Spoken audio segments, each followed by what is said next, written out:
I'm Bronwyn Williams and we're back with the small print. Today our guest is Dr. Sizwe Mpofu-Walsh and we're going to be talking about his new book that he's got coming out. But to start with, as always, please do introduce yourself, Sizwe, the way you'd like to be introduced. Well, I'm an author and I suppose for these purposes the founder of SMWX, a youth current affairs channel on YouTube and also a podcast, so check that out.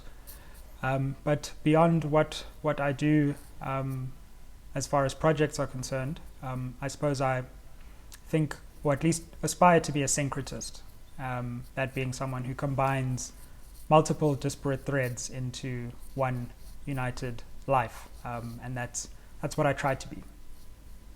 Well, let's start right there, that one united life. What is your current golden thread that is threading through everything that you're doing right now? That's an interesting question. I think it would be the use of words to convey a political message. On the one hand, with my academic writing, I'm using words in an academic register, but it's fundamentally lexicographical. And then there's also music, which I really enjoy making. I don't make it as much as I would like to these days. But in many ways, that's probably the easiest way to convey a message and to reach someone, because a lot of their intellectual defenses are down, and an artistic message is often more important and more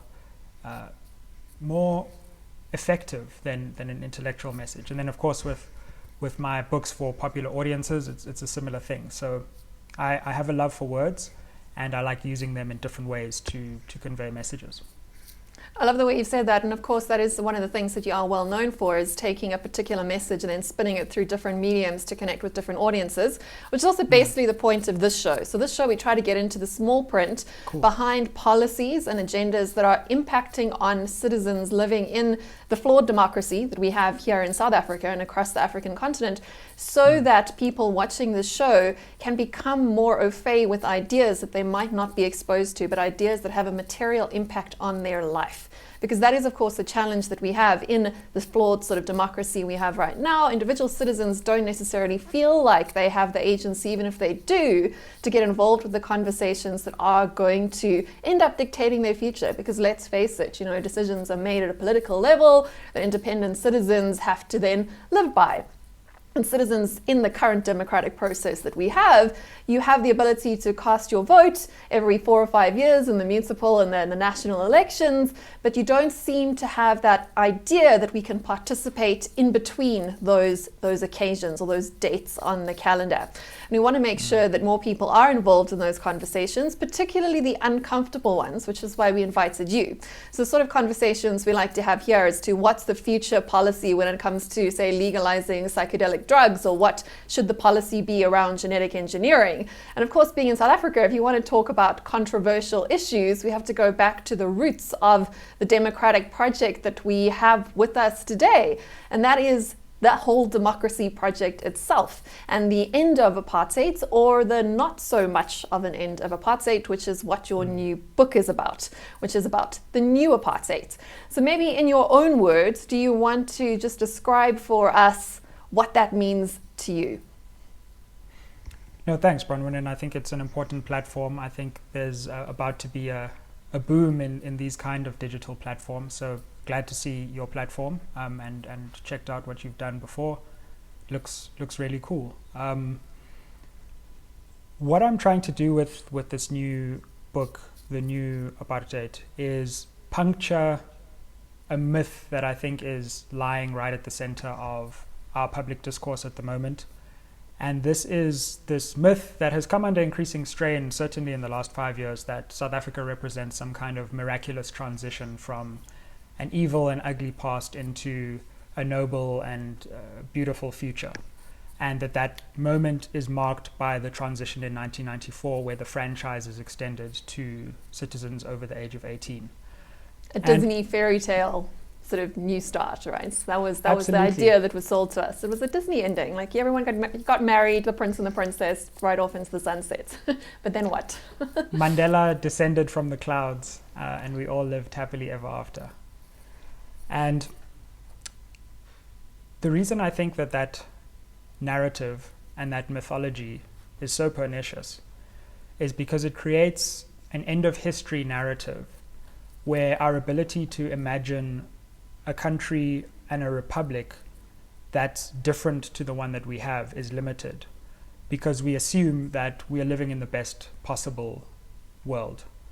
And until we puncture that fundamental myth that we all hold on to so dearly, we can't begin to imagine new republics, new futures, new ways of organizing our society that transcend the injustices that are so palpable now. And so what I'm trying to do with this book is provocatively to suggest that we can consider the last 30 years as an iteration of the past South Africa rather than a kind of new future. And this moment, I think future historians will see as more of a transitory moment between some future, which is uncertain right now, and the past. And it won't be seen as this decisive break as it's been kind of shoved down our throats. I think that's quite a good point. And of course, pragmatism is the way forward. You can't fix things going into the future unless you recognize what is broken, because otherwise all you do is sort of pretend around it. But at the same time, you can't be pessimistic about that either, because if you don't believe that it is possible to fix anything, it also remains broken. And I think that I've definitely seen amongst the discourse around South Africa this shift from naive optimism to bleak pessimism, neither of which are particularly helpful, because they both leave us stuck where we are. So we've got to the point of kind of recognizing that the promise hasn't necessarily panned out the way it was supposed to, the way we were led to believe it would end up just resolving overnight, that marvelous Disney ending. But the next step is to then actually have the courage and the optimism to do something about it, which is where I'm hoping we can get to a bit with you today, because recognizing the problem, I think many of us understand this. Inequality has not gone anywhere. It's got worse. It's not got better. There's absolutely not been a happily ever after for the vast majority of people living in South Africa. But where to from here? What are the policies that we have got wrong? And what are some of the things that we could or should be trying to do instead? So maybe you want to start with the things that you think are wrong. And I think that one of the things I found interesting from doing a bit of prep for this conversation was your criticism of the Constitution itself. The Constitution, which has also been held up as being some sort of a magical, perfect document. But I know that you have been critical of some of the aspects of that. So maybe you want to start there as to what we've currently got wrong, and then we can get into what some of your suggestions are moving forward. Well, there's a lot there. Let me start with let's start with the question of optimism versus pessimism. I think the real question is what's the truth? You know, if the truth is bleak, then we must accept a bleak truth. If the truth is optimistic, then we should embrace the optimism. But I don't think that our psychological state should come first. I think the reality should come first, and then we should respond to it accordingly. And so in many ways, even though my work is extremely provocative, at least to those who think that, you know, South Africa is on this new noble trajectory, I try to express my hope through cynicism of the present, because I'm trying to say there's so much more that we could be, and if we accept this watered down version, then we're limiting the potential for a more just future. And then on the question of the problems and the solutions, my first book was a lot about immediate solutions. So I spoke about free education, and I looked into the numbers, and I argued it was possible. I looked at questions of land, arguing that there are various new things we can do with land reform. I looked at, service delivery, etc. And there were 10 essays with 10 solutions. And, there are thousands of solutions, thousands of books, thousands of suggestions, thousands of manifestos out there for making this a little bit better than it is right now. But I've actually come around to the view and this is why this book is fundamentally different from the first one, that unless we diagnose the problem properly, then we will be scratching at the surface going forward. So what I'm trying to do with this book is unite all the different problems, from questions of gender justice to questions of racial justice to the ineptitude of the state to, the rapaciousness of South African capital, and tie them to one central issue, which I'm calling the new apartheid.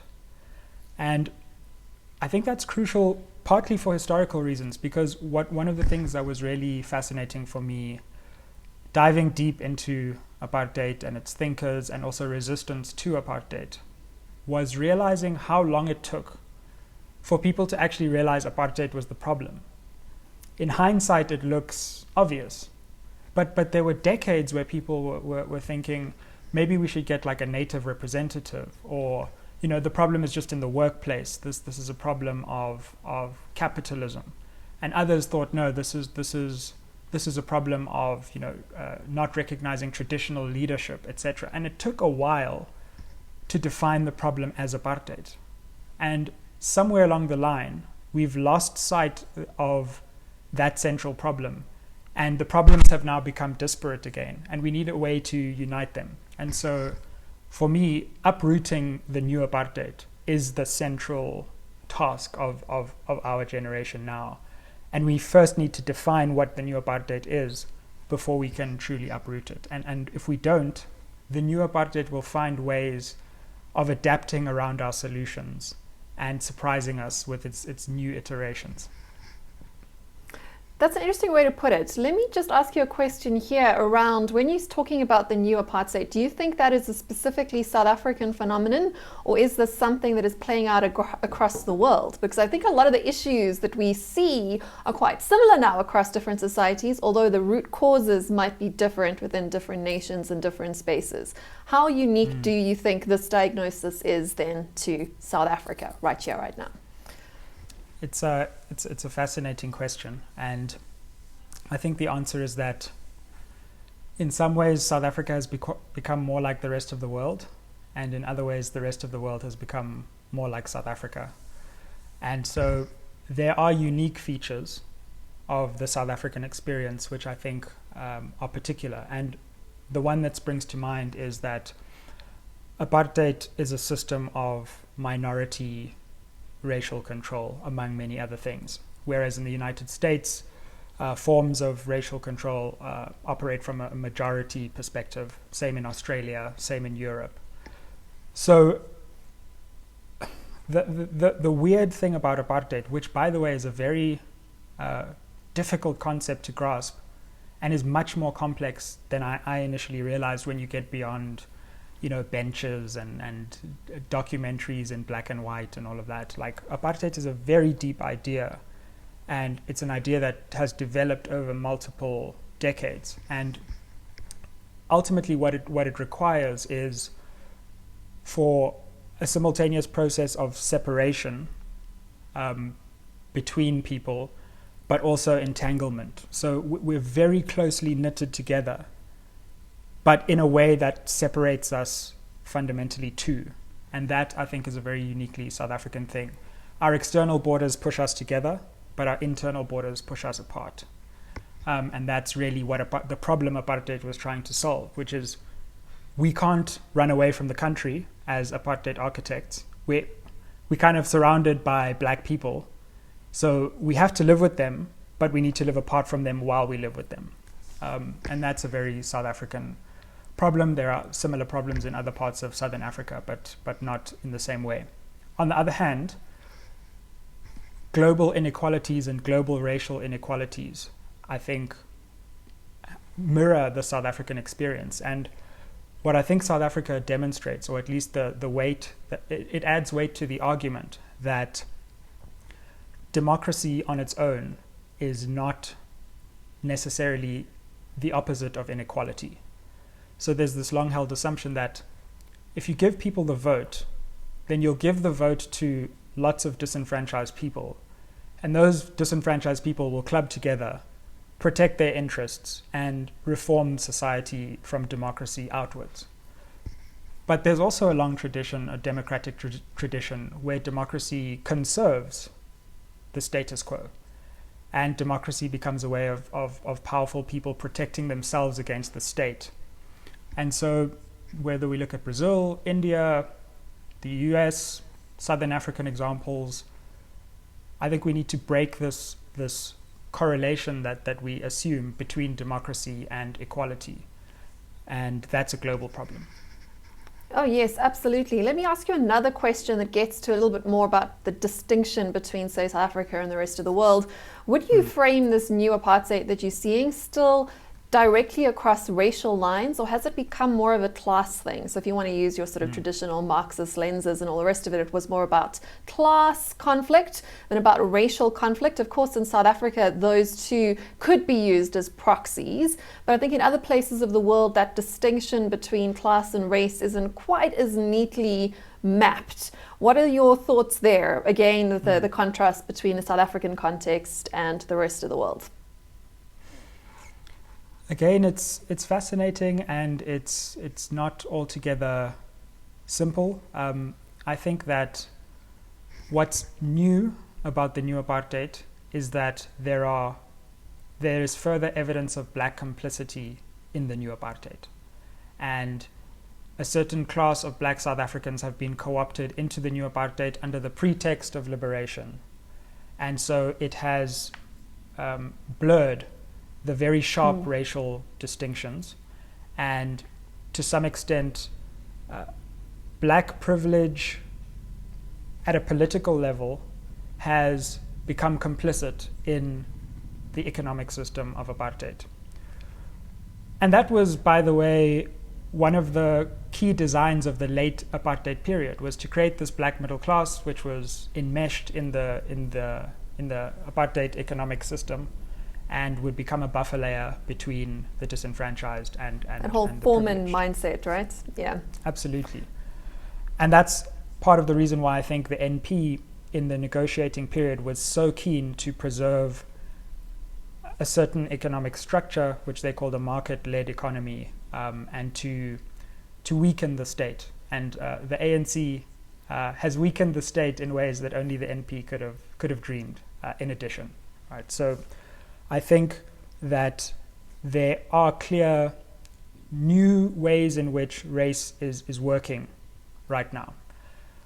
So what we've seen, I think, is a deracialization, a partial deracialization of privilege, so that in boardrooms, in universities, in suburbs, some black people do now live and work and reside.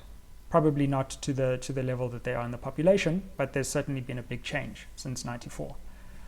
But deracializing privilege doesn't mean we have deracialized oppression. And so there are no white people in townships. There are no white people in squatter camps. And so sometimes we confuse the deracialization of privilege with the deracialization of oppression. So black people are still bearing the brunt of oppression. And by the way, this goes deeper than race and class to questions of gender, questions of sexual orientation. And those who were on the dividing line of apartheid are still the subjects of its oppression, even though some of them have now been able to partake in the spoils. And that, of course, is confusing, because what is the ANC? Is the ANC the deracialization of privilege, or is it the liberation movement it claims to be? I think part of the reason why the ANC has done so well since 1994 electorally is because it's actually able to be both.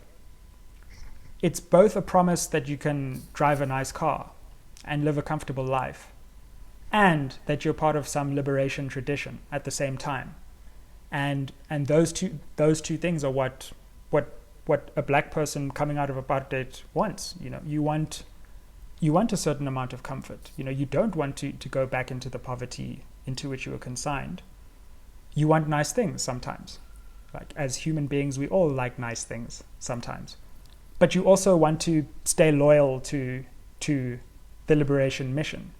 And the ANC can give you both at the same time.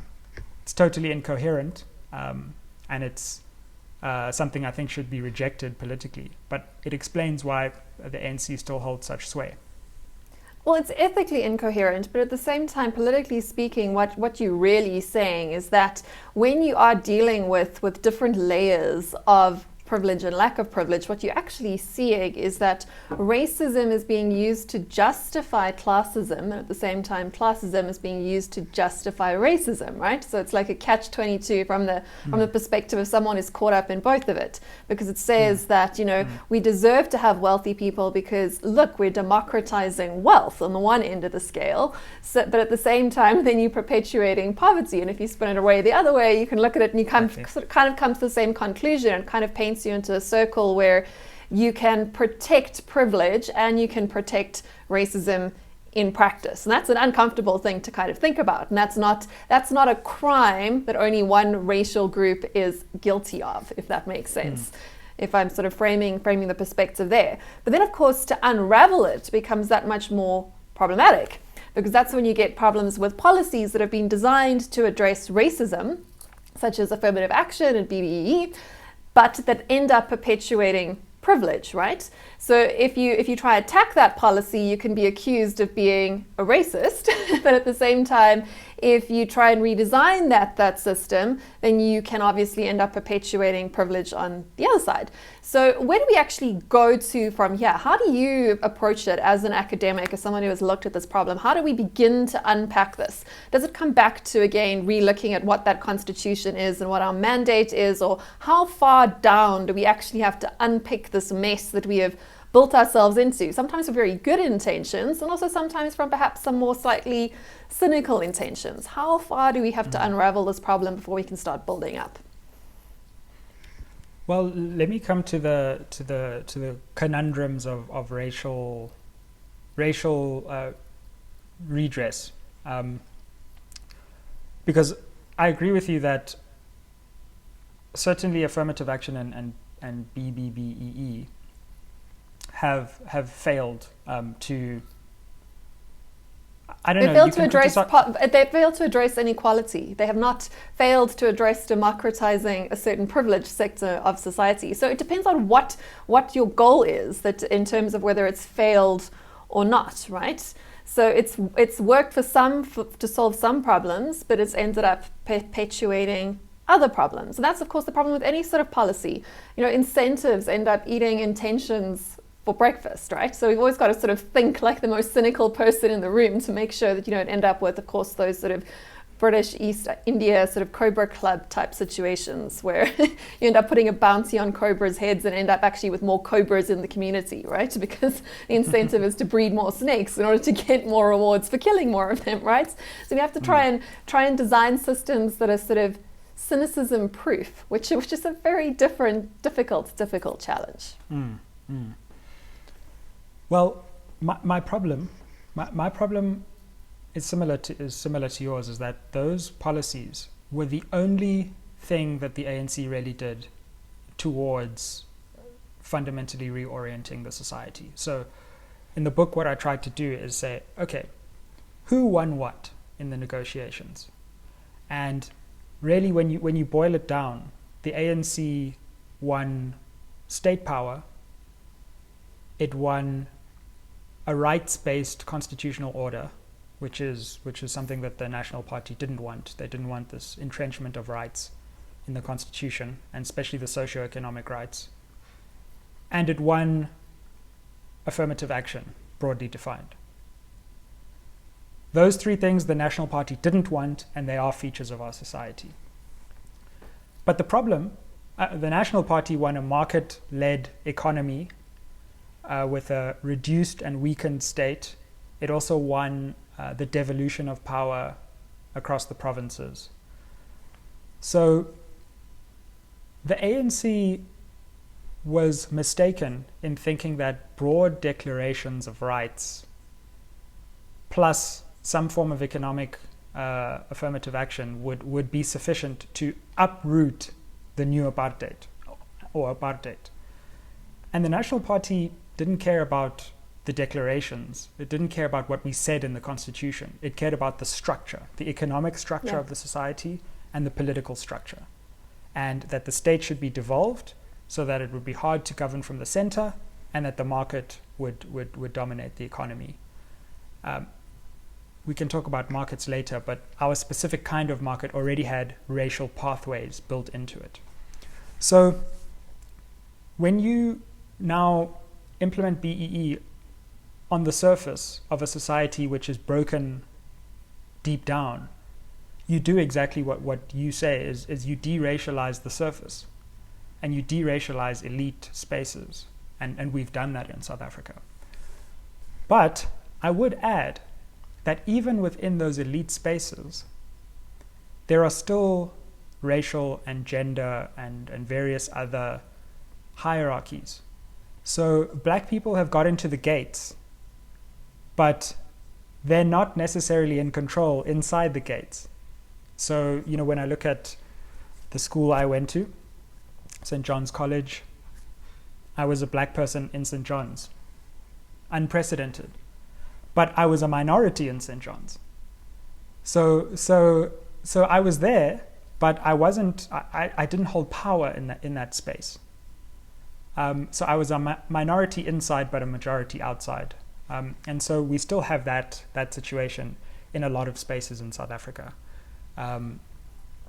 So it's complex because we have deracialized elite spaces, but that doesn't mean elite spaces have transformed their own power relations. It just means that there's some black people there that we can use as a pretext to keep doing what we've always been doing.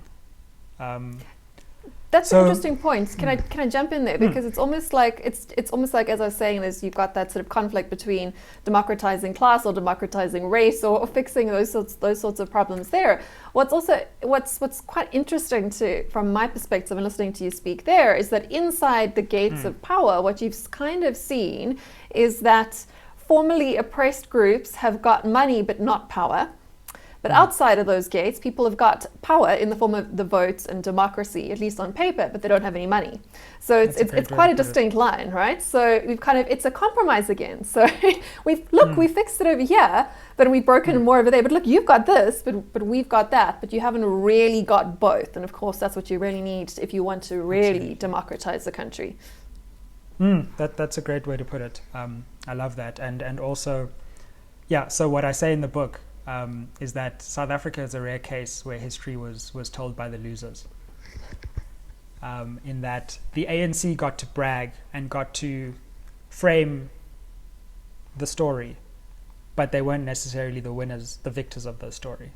And the reason they got to frame it is because it would be very uncomfortable for, after the negotiations, them coming out and saying, well, we got this partial victory that preserves key aspects of apartheid, but black people can get into the gates now, and let's see what happens.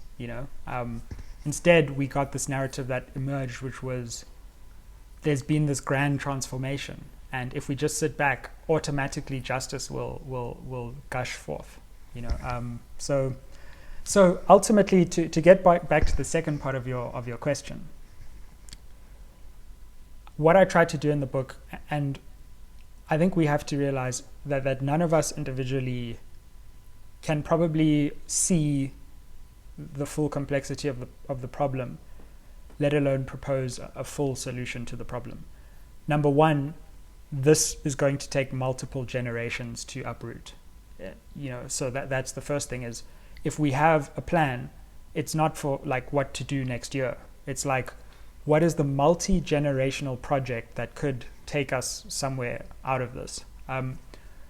And part of what that requires, and what I propose in the book, which is I really didn't want to write a book of solutions, but the conclusion just kind of brought me to one, which is we have to go back to the drawing board and think about what is the most just way to organize this republic.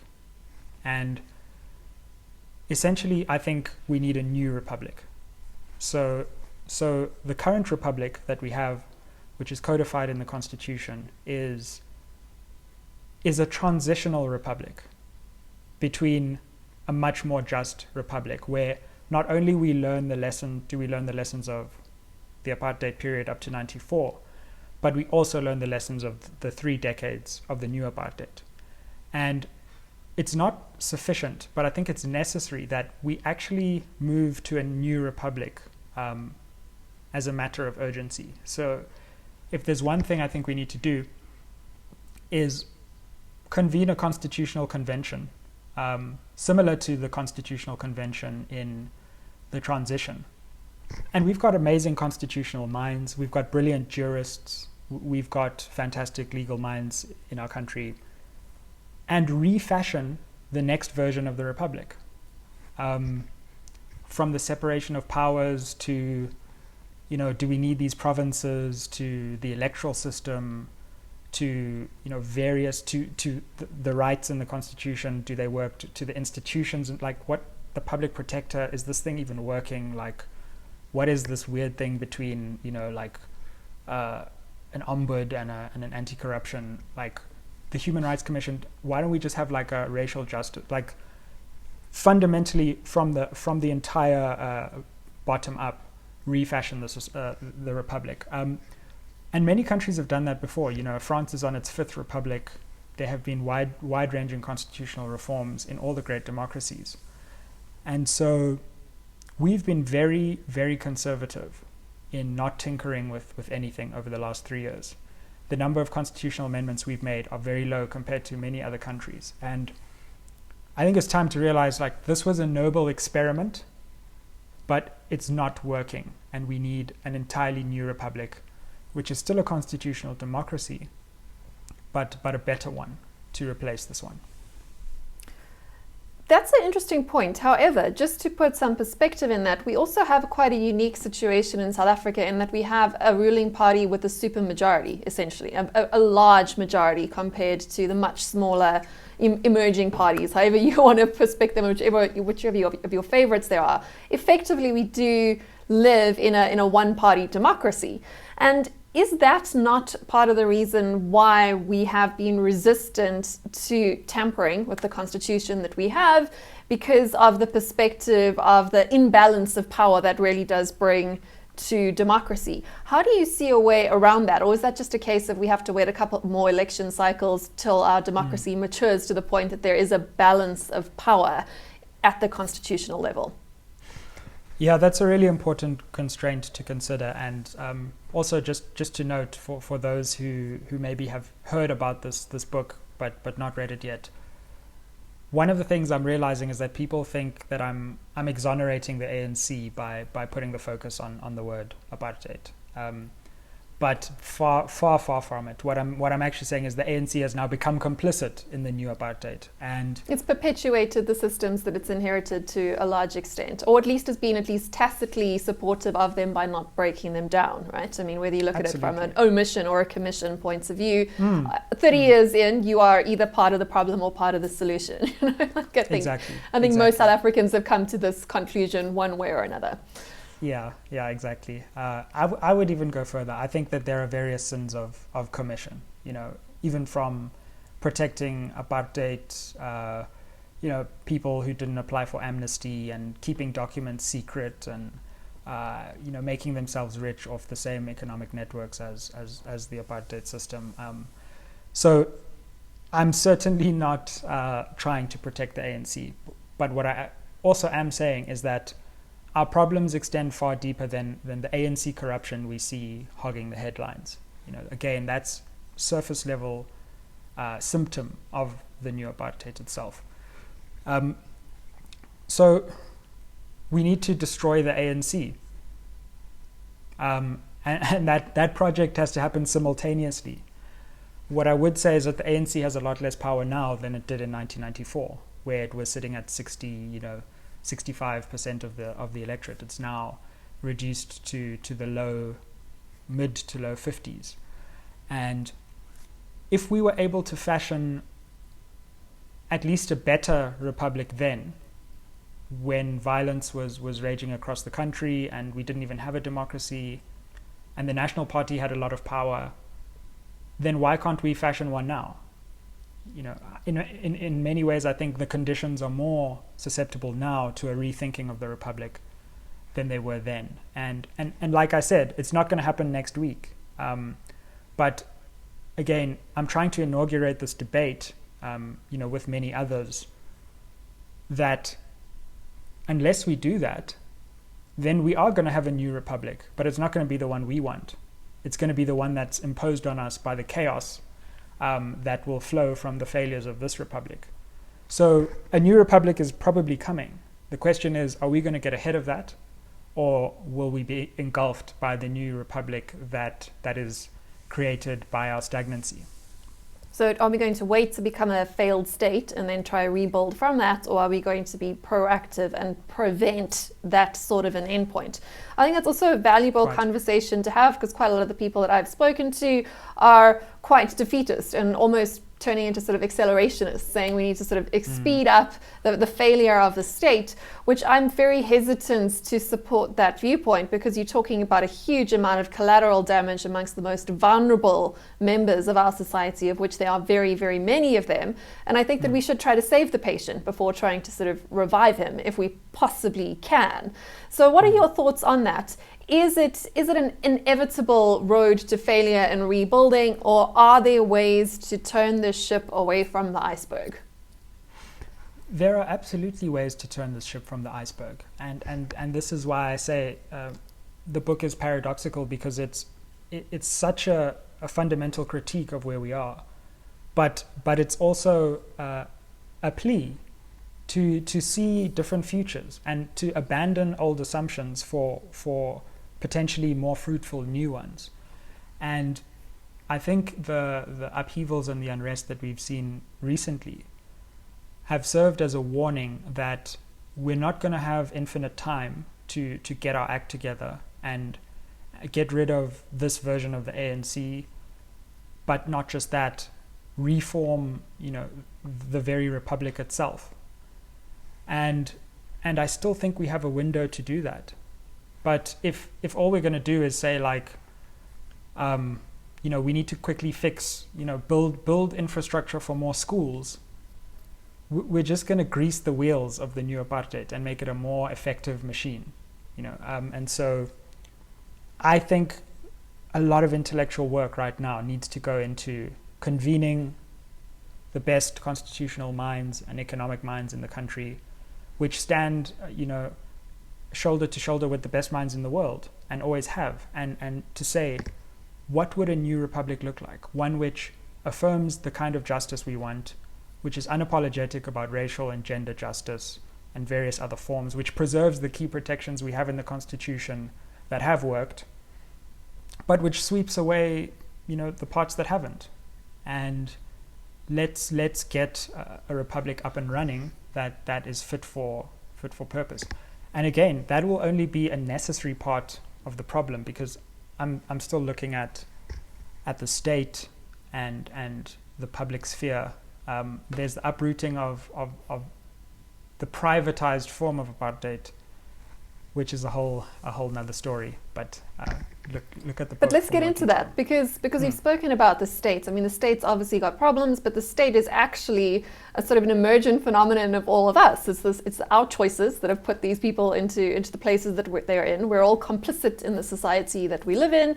And of course, the private sector in South Africa probably does have outsized power compared to a lot of other nations across the world, just due to the legacy of the way our society has been built. And that's for better or for worse, because in some ways you could say that the private sector has largely propped South Africa up through some of those darker years that we've been through in the more recent history, that in some ways the private sector has kept the economic lights on, but at the same time they also are hugely complicit in the problems, and graft takes two. And if corruption is the rot at the core of what's breaking down in South African society, it takes both the private and a public sector elements to perpetuate those things. So let's get into that. Let's ruffle the other feathers, because we can't just pick on one aspect of society. Exactly. So when it comes to the private sector's complicity and ability to perhaps change things around to be part of the solution rather than part of the problem, what is your big criticism of business in South Africa? And we'll start with that, because I think business is probably more what you're talking about than sort of individual consumers who sort of fall in between the various different pillars of power. Well, it's actually again, something that just fascinates me so much, because I think that the period up to 94 was characterized by a lot of economic and political thinking, which created this vast binary between the public and the private. And, depending on which side of that binary you sat, private was all virtuous and public was all ignoble, or vice versa. And a lot of that thinking, I think, has been brought with us into the new era, despite the fact that so much has changed around us. And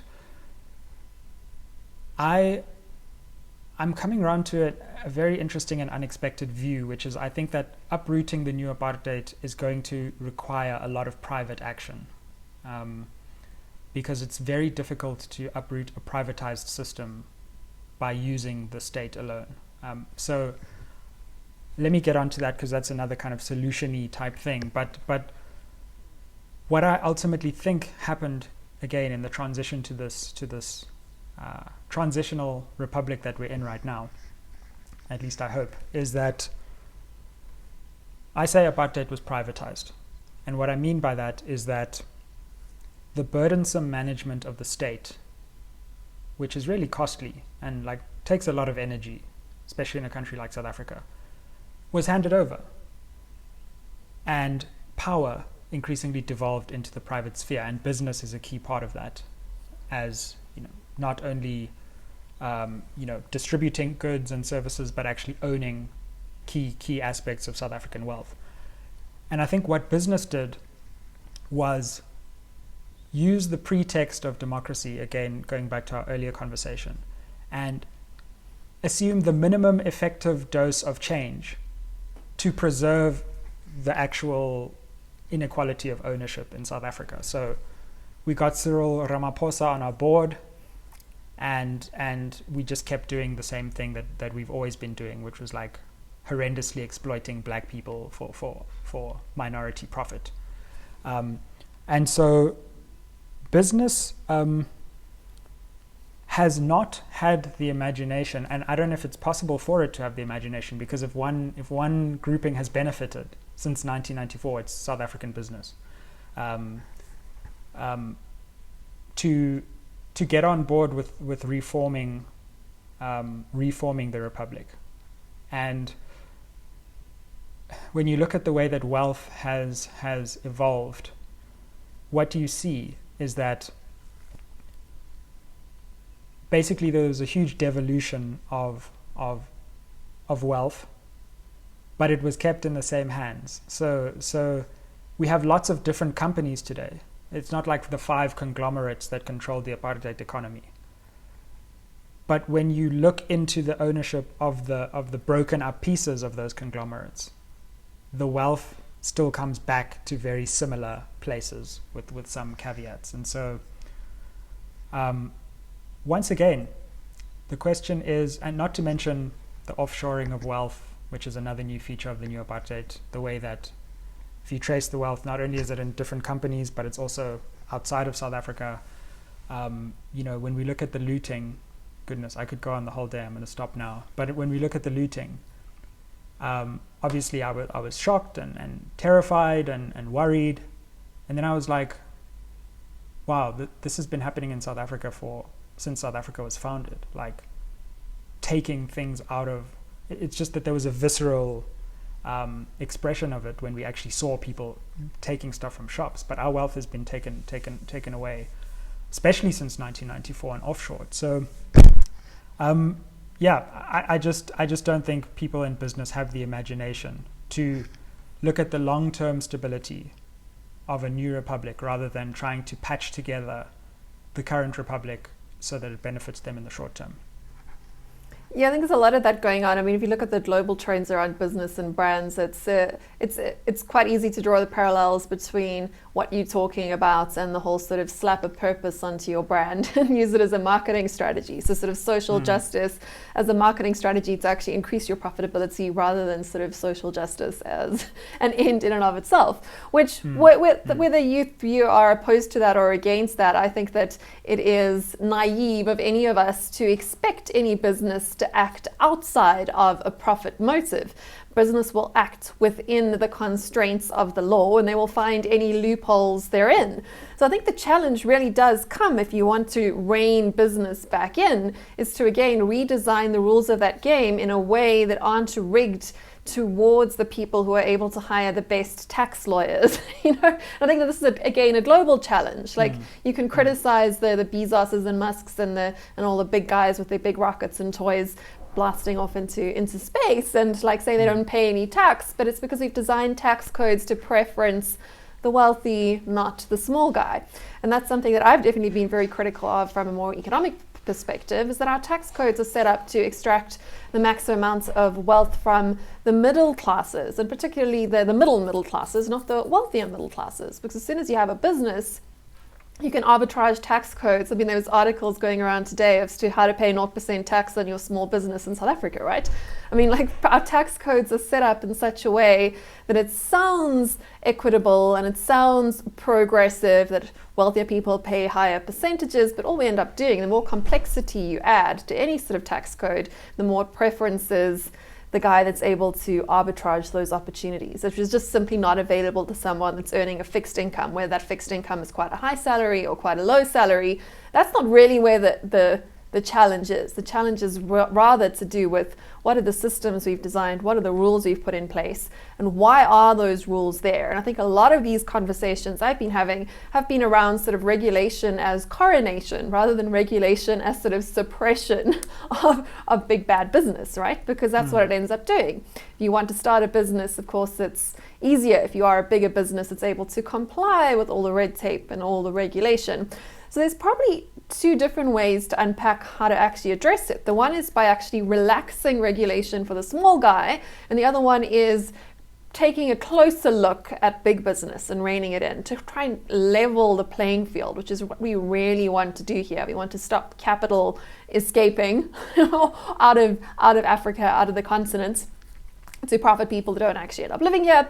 But we also don't want to do that in such a way that we chase capital away, because that is something we have to be realistic about. Living in South Africa, we have the rand, it's not a dollar, but there's a lot of sort of economic policies we simply don't have the international clout to influence without ending up doing ourselves more harm than the good we're trying to do. So that's a very fine line, and it's a hard balance. How do you rein capital in without chasing it away? Do you have any insights in that regard? I know I'm taking you slightly out of your lane, but I'm sure you have thought about these questions too.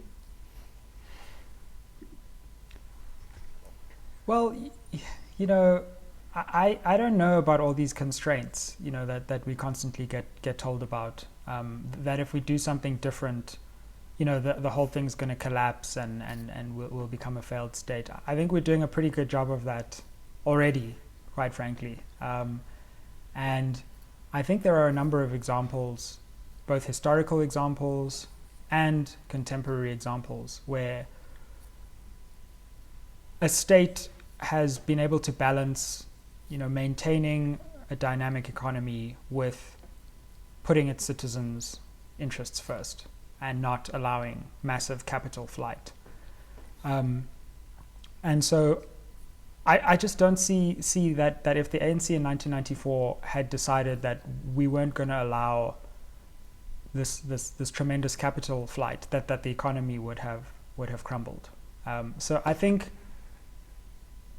there's a tendency to create these apocalyptic scenarios to avoid policies in the short term, which I think may well have a short term cost, but would be fundamental to a long-term economic sustainability. And in the long term, we have to ask ourselves, what are we aiming at here? Because we have the ingredients to become an economic superpower in our own right. Certainly, the Southern African region has all the ingredients to become the world's next economic superpower. So do we want to get to a point of economic independence, which is a long, difficult road which takes multiple generations, but will ultimately leave us in a place where we don't have to rely on having a fragile currency? Or are we going to simply accept that we have a fragile currency and so we have to do all the things that in the short term might benefit us, but in the long term will keep us in this position of subordination? And what I don't see from any of our political parties or any of our economic analysts who create these scenarios is, well, what would it take to become economically independent? That might mean that for the next 10 years, we have to tread this balance between trying to keep the capital that's in South Africa while placating markets and not destroying the economy.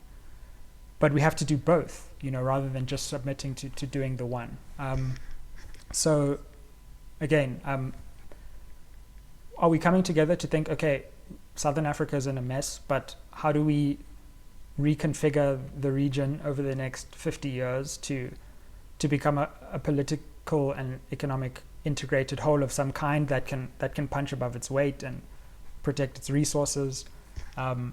I don't see that thinking going on. I just see like either nationalize everything or just submit to full privatization.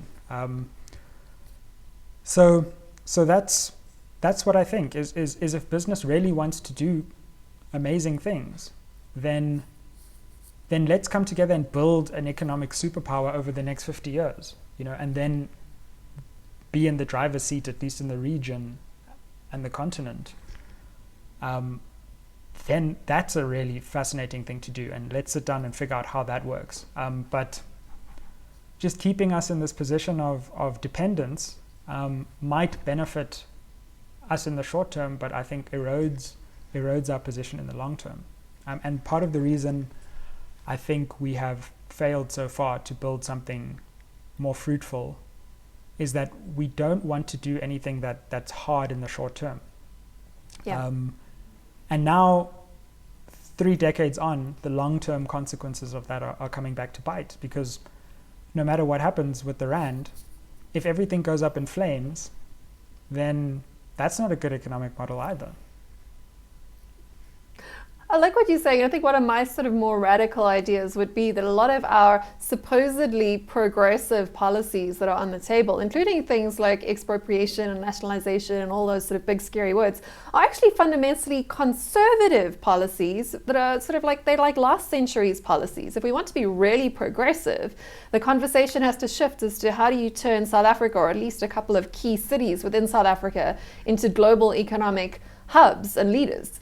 And there's such opportunities at the moment. I mean, you've got the first world that's basically shooting itself in the foot at the moment, saying we're going to sort of put a flat maximum or minimum tax rate going on. Like, why don't we go one below? And like, why don't we attract all that sort of colonial capital like back here, right? Isn't this the perfect opportunity to think about a more abundant future rather than about a more conservative future?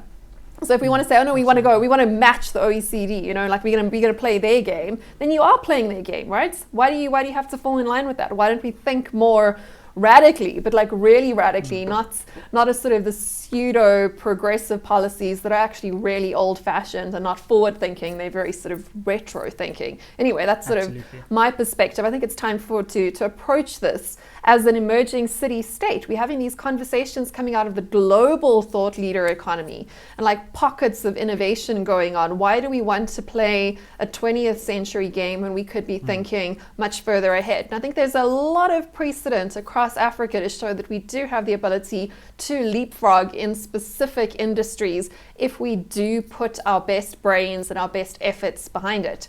But I think that so much of our politics is so conservative that it is approaching this from a sort of space of scarcity, which is a very European way to think of the world. I mean, like, no one's thinking more scarcity orientated than Europe at the moment. If you want to be radical, you got to think much more abundance, right? You got to be pro-growth, not anti-growth. Why should we be pro-degrowth in Africa, the youngest continent where we've got a youthful, excited population? Why do we want to play a game that we can only lose at? So that would be my challenge to sort of politicians, to think really progressively, but future progress, not sort of past redistributive type of progress, which is sort of populist progress, but not real progress. So I don't know how you'd feel about that, or if you have any suggestions for policymakers with regards to looking at what should be happening next.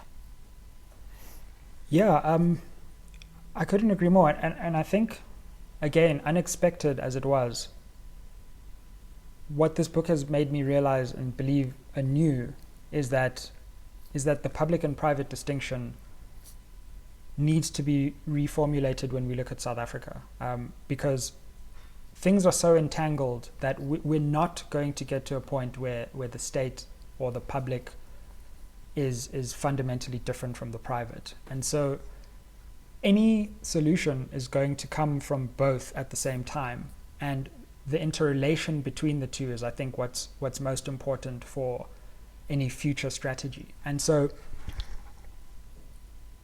let me just go back to the unrest quickly. What was interesting and terrifying is that people just took it upon themselves to figure their way out of this unrest, no matter what the government decided, right? So firstly, people went into the shops and took what they wanted, no matter what the government decided, but people also defended themselves where their lives were at risk in these private quasi-militia type settings. And so much of what's happening in South Africa is happening in the private sphere, but we keep looking to the state to be the sole entity to reverse the new apartheid. And one of the brilliant maneuvers, I think, the ANC won some things, but one of the brilliant maneuvers of the negotiators on the other side of the table was to saddle the ANC with the state, because goodness me, just doing the basics will keep you occupied for like 30 years, right? So the state's not going to miraculously transform overnight. Where does that leave us? That doesn't leave us in a totally impossible position, because we can just do things. We can just do things. And that's how I think the new apartheid might be uprooted. While we create the new republic in the public sphere, just create the society we want in the private sphere now. Just build schools. Like, nobody's stopping you from building a school. If people really want to come together and like create a new direction, the government's not going to stop you. Like, okay, there might be regulations and all of that, but like, really? Just do it. And so, I don't know, I've always like thought to myself, like, to return to the question of race, right? Like, what happened after 1994? Like, what did white South Africans do to atone or say sorry? Like, why weren't like thousands of schools built across the country, and like hospitals, and like to be like, clearly we need to play a part in this development, and the government can't do it all alone. And now it's become a bit different because black South Africans can do the same thing too, but we're not going to get all these schools from the government. Let's just build them now. Let's just build the hospitals now. Let's just build the roads now. And the danger, of course, is that you build a parallel state. But we already have a parallel state. The question is, what parallel state are we going to build? The one that complements the direction of justice while the state figures itself out, or one that actually goes in the opposite direction? And so I think there's a way in which the private sector and the private sphere can actually reshape the society towards where it should be going, while the government tries to figure itself out, rather than either waiting for the government or benefiting from the new apartheid in the private sphere. Yeah, that's a hard one, right? Because of course the incentives are very difficult to get everyone on the same page there. It's probably a utopian ideal, but not to say that it's not worth thinking about. You can definitely move a bit closer together there. But that whole concept of shadow governments run by community activists rather than political parties is, I think, something we're going to see more of. It's definitely a global trend going on, where essentially if the government's not doing the job, you just do it yourself. And if you do a good enough job, you might actually get to be the government in that community or in that space going forward. In fact, we're starting to see this with political parties who might lose elections, which is also a challenge to the political parties that aren't the ruling party in South Africa, Why can't parties go out and start doing these things, like governing even without the democratic Absolutely. mandates, with the popular mandates, which I think is another idea that's probably worth thinking about here. But the other one is to think about where we perhaps have too much government, not just where we have too little government.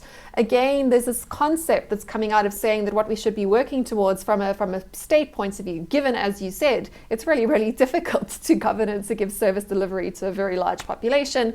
We should be moving government to a space of being a sort of minimum viable government. So government has a very clear mandate on what they have to do, which should be ideally about setting those very, very clear boundaries and managing that level playing field. The more level the playing field is, the less you actually need government to be the sole person responsible for actually delivering services to people. Of course, the converse is true too. The more uneven the playing field is, which is what we have in South Africa, about the most uneven playing field there is, the more hands-on and involved the state has to be, which is a vicious cycle environment to be in, because of course states are not geared for efficiency. That's just not the way politics works. You know, the private sector is much better at efficiency, the state is much better, hopefully at least, at equity and things. So I think we've got kind of a double challenge there. It's in the best interests of society to do its part to level that playing field so that we can get more government out of the way, so we can all get on with building a life together. But as long as we refuse to play nice together, then we have to expect to have more government interference into more aspects of our economy and our society. And I suppose the question is that really what we want? Do we want to be managed, or are we ready to sort of grow up and be adult citizens for ourselves? And that's a challenge to really everyone, particularly people that have power and wealth in the private sector, to think very, very carefully about being part of the problem or being part of the solution. Because the more you are part of the problem, the more, let's just say, the more of what we've got is what we're going to get going forward. But I've taken up quite a lot of your time today. I want to give you the closing speech or message, if you want to touch on anything that we haven't got to today, or to clarify anything or any point that you don't think we quite hit home on. And then if you can also just tell people where to find you, or where you would like to be found in today's day and age and our overexposed internet connected world. No, thanks very much, Bronwyn, for the conversation. And yes, I think what I would want to say in closing is read the book, because I can only be telegraphic, in this hour about what I'm really trying to say. But, over a period of 3 years, I've thought very long and hard about this new apartheid condition in which we find ourselves. And, whether you agree with the perspective I'm taking or not, I think you will have your view of South Africa stimulated and challenged and reframed. And I think the time for that is high. And so do get the book. Follow me, Google @Sizwe Mpofu-Walsh, on Twitter, Instagram, website, and the YouTube channel. And get in touch. I'm always keen to hear people's views and respond more than people might imagine. So do feel free to get in touch. And also just to say thank you to you for the invitation and the platform to speak about the work. And good luck selling the book. I mean, it's been a great year for writers, I think, to get into, but also quite a challenging year for booksellers. So go out and support authors. I'm a great reader myself, so go out and read the book. And thank you so much for joining us today. Thank you.